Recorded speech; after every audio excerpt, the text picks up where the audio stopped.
नमस्कार, मैं डॉक्टर किरण प्रकाश झरकर, राजकीय औद्योगिक प्रशिक्षण संस्थान धाराशिव महाराष्ट्र से। और औद्योगिक प्रशिक्षण संस्थान का ये ट्रेड है computer operator and programming assistant. इसकी हम क्या कर रहे हैं, निमी का क्वेश्चन बैंक सॉल्व कर रहे हैं।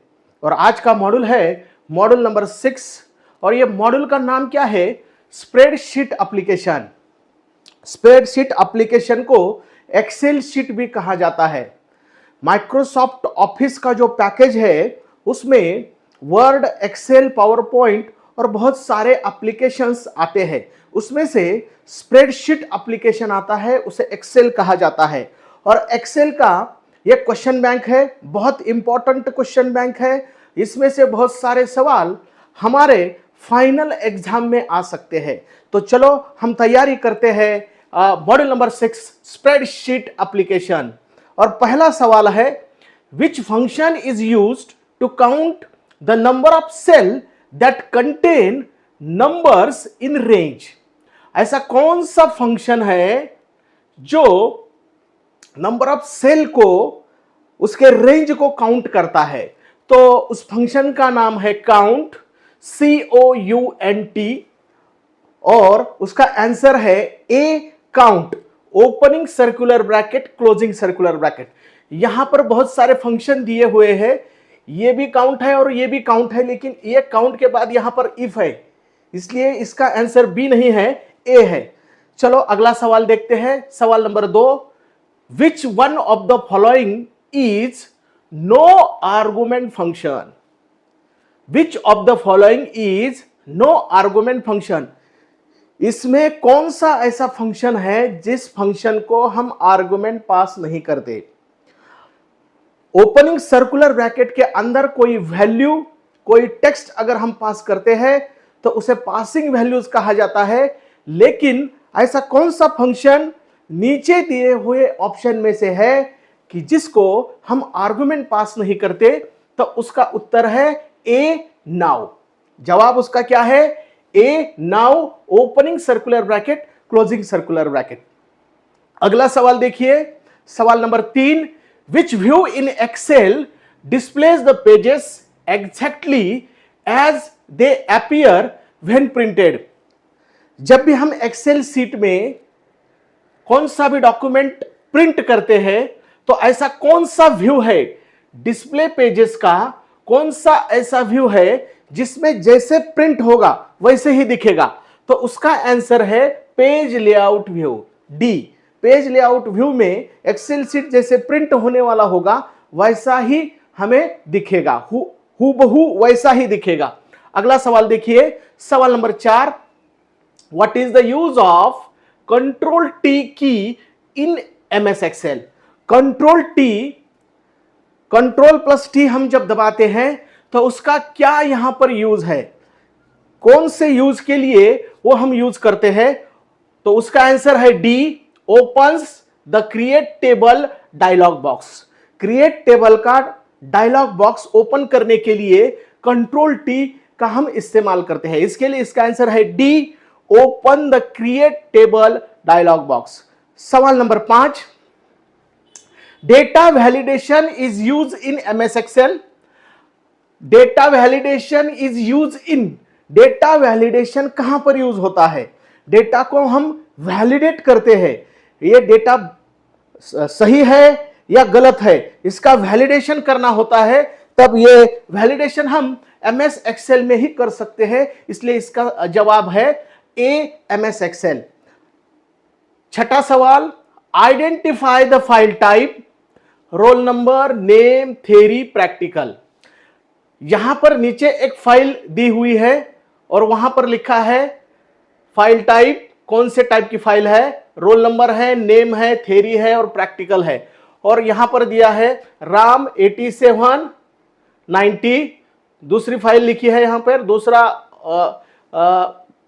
रो लिखी है 2 पॉइंट श्याम 68 88 3 विजय 90 एंड 98। तो ये CSV फाइल है। ये फाइल कौन से प्रकार की है, तो ये इसका आंसर है सी, CVC।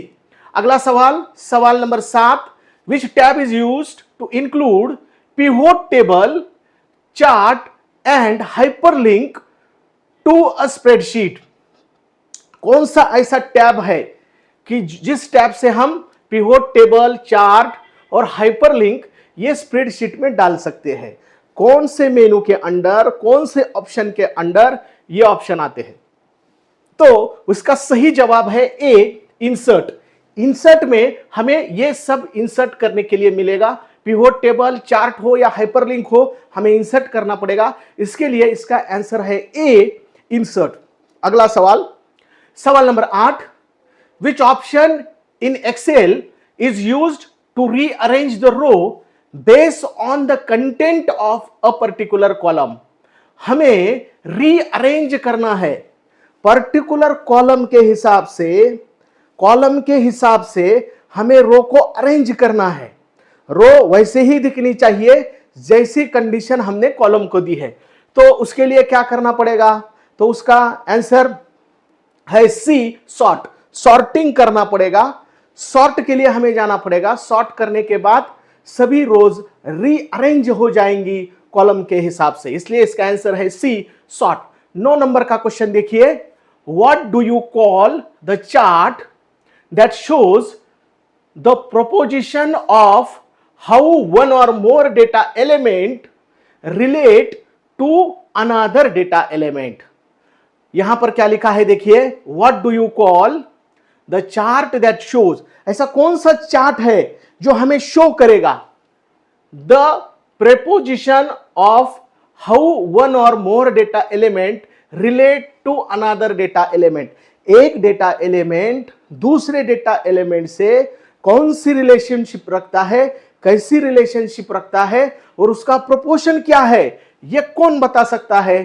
तो ये पाई चार्ट बता सकता है। पाई चार्ट ये ऐसा चार्ट है कि जो इन सब में रिलेशन बताता है। इसलिए क्वेश्चन नंबर 9, सवाल 9 का आंसर है बी, पाई चार्ट। अगला सवाल देखिए, सवाल number 10, which type of chart is not use in MS excel. MS excel में कौन सा चार्ट हम यूज नहीं करते? तो उसका आंसर है सी, सर्कल। सर्कल चार्ट हम यूज MS एक्सेल में नहीं करते। अगला सवाल देखिए, सवाल number 11, which tab in excel is used when importing, querying, outlining and subtotaling the data placed into a spreadsheet data list। तो इसका आंसर है बी, डी, डेटा। इसका आंसर है B, data. Importing, querying, outlining करने के लिए हम क्या करते हैं? Importing, querying, outlining and subtotalling करने के लिए हम डेटा का यूज करते हैं, इसलिए इसका आंसर है बी, डेटा। अगला सवाल देखिए, सवाल number 12, which option in MS excel is used to display the rows that meet certain condition. देखिए इस सवाल का बहुत गहरा अर्थ है। कौन सी ऐसी रो डिस्प्ले होनी चाहिए, अगर ये कंडीशन पर हम रो डिस्प्ले कर रहे हैं तो उसे क्या कहा जाता है? अगर कोई भी कंडीशन लगाई है हमने कि अगर इवन नंबर है तब भी डिस्प्ले करना है, ऑड नंबर हमें डिस्प्ले ही नहीं करना है, तो उसके लिए हमें फिल्टर लगाना पड़ेगा, इसलिए इसका आंसर है बी, फिल्टर। नेक्स्ट सवाल देखिए, सवाल number 13, what are the two types of portrait and landscape. Portrait and landscape ये क्या है? हालांकि ये MS वर्ड में भी पोर्ट्रेट और लैंडस्केप है।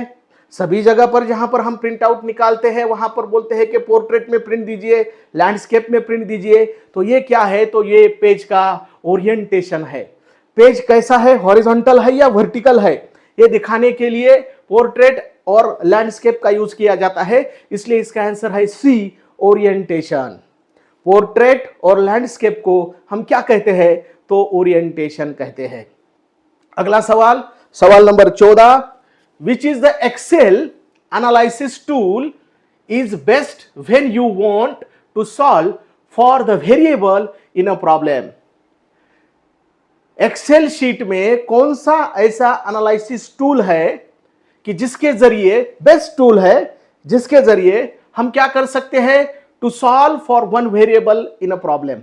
कौन सा भी प्रॉब्लम है उसमें हम अगर वेरिएबल यूज करना चाहते हैं तो उसके लिए कौन सा सही एनालिसिस टूल है, तो गोयल सीक नाम का एक सही एनालिसिस टूल है, इसके लिए हम यूज करते हैं, इसलिए इसका आंसर है A, goal seek. Next question देखिए, 15 नंबर question, the type of chart that displays the data that changes over a period of time and compares various items. देखिए सवाल क्या कहता है, ऐसा कौन सा चार्ट है जो डिस्प्ले करता है, क्या डिस्प्ले करेगा, data that changes over a period time, समय समय पर कौन सा डेटा चेंज हो रहा है, यह हम कहां पर देख सकते हैं, तो कॉलम चार्ट में हम देख सकते हैं। कॉलम चार्ट ये ऐसा चार्ट है जो पीरियोडिकली डेटा अगर चेंज हो रहा है तो दिखाने का काम करता है, इसके लिए इसका आंसर है ए, कॉलम चार्ट। 16वां question, which tab would you click to access the what if analysis Excel tool? Which tab would you click to access the what if analysis? अगर what if analysis हमें चाहिए, क्या करना है, क्या करना है, अगर ऐसी हमारी कंडीशन है तो हम उसके लिए डेटा टैब यूज करेंगे, उसका आंसर है डी, डेटा टैब। 17 नंबर का क्वेश्चन देखिए, when you insert an Excel file into a Word document, the data are, जब भी हम कोई एक्सेल की फाइल है ये वर्ड फाइल में अगर इंसर्ट करते हैं, हालांकि वर्ड का जो इंसर्ट ऑप्शन है उसमें हम चार्ट इंसर्ट कर सकते हैं, एक्सेल सीट भी इंसर्ट कर सकते हैं, तो वो करने के बाद क्या होता है, तो एक्सेल और वर्ड ये दोनों लिंक्ड रहता है, इसके लिए इसका आंसर है बी, लिंक्ड। 18 नंबर का क्वेश्चन देखिए, CSV स्टैंड फॉर, बहुत ही इंपॉर्टेंट सवाल है, CSV का लॉन्ग फॉर्म क्या है, comma separated values. Comma separated values जो होती है उसे शॉर्ट में CSV कहा जाता है, इसके लिए उसका आंसर है C, comma separated values. 19 number का question, which command is used to convert cell text in caps. कौन सी ऐसी कमांड है जो कैप्स लॉक में सभी कैरेक्टर को कन्वर्ट करेगी, तो उसका आंसर है A, equal to upper opening circular bracket closing circular bracket. 20 नंबर का सवाल देखिए, which setting you must modify to print a worksheet using letter head.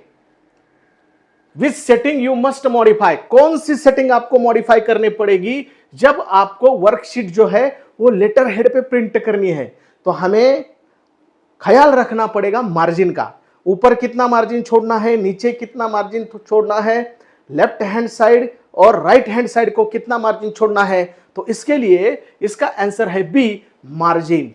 21 number का सवाल देखिए, imagine that you have a spreadsheet to print and you want all columns to fit on one page to be printed as necessary for all rows to be displayed, which method is best? अगर आपको सभी रो और सभी column एक ही page में organise तरीके से चाहिए और उसकी प्रिंट आउट आपको लेनी है, तो क्या करेंगे आप, C option, on the page layout tab set width to page, width to page करना पड़ेगा और उसके जरिए आप सभी कॉलम और सभी रोज एक ही पेज पर प्रिंट कर सकते हैं। 22 नंबर का क्वेश्चन देखिए, what dialog boxes allows to change a field name in a pivot table. Pivot table में फील्ड नेम अगर आपको चेंज करना है तो उसके लिए कौन सा ऑप्शन है, तो फील्ड सेटिंग के जरिए हम वो चेंज कर सकते हैं, इसके लिए इसका आंसर है ए, फील्ड सेटिंग। 23 नंबर का सवाल, how to insert chart in MS excel. MS excel में चार्ट कैसे इंसर्ट किया जाता है, तो बी, इंसर्ट टैब में जाना है और आपको चार्ट को इंसर्ट करना है, इसके लिए इसका आंसर है बी, इंसर्ट टैब और चार्ट। 24 नंबर का सवाल, which one of the following is a date and time function in excel. Date and time function जो है वो कौन देता है एक्सेल शीट में, स्प्रेडशीट हो या एक्सेल शीट हो, उसमें अगर हमें डेट और टाइम चाहिए तो कौन सा फंक्शन है?